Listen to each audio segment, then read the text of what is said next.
I'm sure many people agree that one of the most enduring images at the coronation of King Charles III, His Royal Highness King Charles no less, was this particular image. It really caught the world's attention, did it not? And when you think about it, as many people have pointed out, it's up there really with the candle at the Platinum Jubilee event, isn't it? Of course, the Princess Royal, Princess Anne, as you know, I've known her for many years, worked with her on a number of occasions. Wonderful lady, very forthright, says what she thinks, does what she wants, as you can imagine.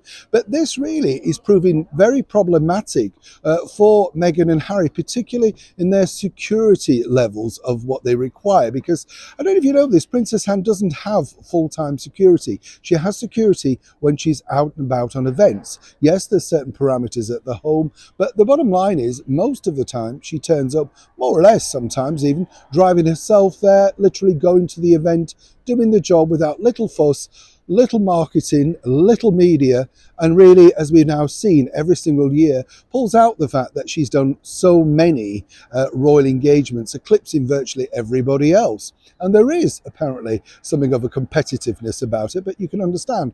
And even at 73, does incredibly well. But it was this image that's going to prove very difficult for Meghan and Harry. Let me explain. Morning, how are you? Nice to see you today. And as ever, thank you for your time and company. Nice to see you, absolutely. I know many people like me really do like the Princess Royal. She is fabulous, whichever way you look at it. She's turned up for a 3-day event to Sri Lanka. Wonderful sort of ceremony to meet her. But it was these images in the media that really sort of caught everybody's attention. The fact that, shock horror, she's carrying her own bags onto the plane.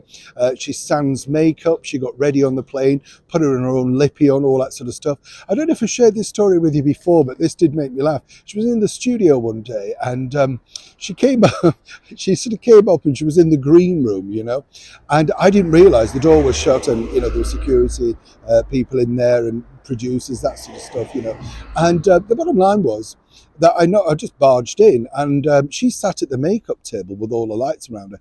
And I said, "Oh, hello." I said, "Oh, I didn't realise you were getting your slap done." And she said, "Oh, yeah, well, yeah, and that was it." And I said, "Oh, I'll leave you," and popped back out. About, say, 10 minutes later, I'm in the reception desk. She walks down and she just stands in front of me and she said, "Neil, the slap's done. What do you think?" That's what I mean. Just a fun woman. Some things that you don't see. I said, "You look fabulous," And then she went into the studio and we did the interview. Just great fun. You know what I mean? Just wonderful fun. But these particular images really are problematic for Harry and Meghan because in their plight for demands for security each and every time they come back to the United Kingdom, these now could be used in that particular case simply because, the Princess Royal is a senior member of the British monarchy. She's carrying duties out on behalf of her brother, King Charles, and more importantly, doesn't require the same status. Now, the argument will be that they have a higher profile, one that they've created nonetheless, not necessarily one that is actually forced upon them. But you see, Harry and Meghan, and particularly Harry, are demanding that they have this level of security each and every time they return back to the United Kingdom. Very inadvertently, it looks like the Princess Royal could simply wipe this away. A simple, effective message saying, "I'm here doing the job, I don't require this, I don't need assistance, here I am ready to work." Now, can you honestly say the same of Harry and Meghan? And you can understand why other senior members of the British monarchy are balking at the idea that Harry and Meghan must have security if and whenever they decide to return back to the United Kingdom. Some might suggest own goal to the Princess Royal. Neil Sean in the very heart of London.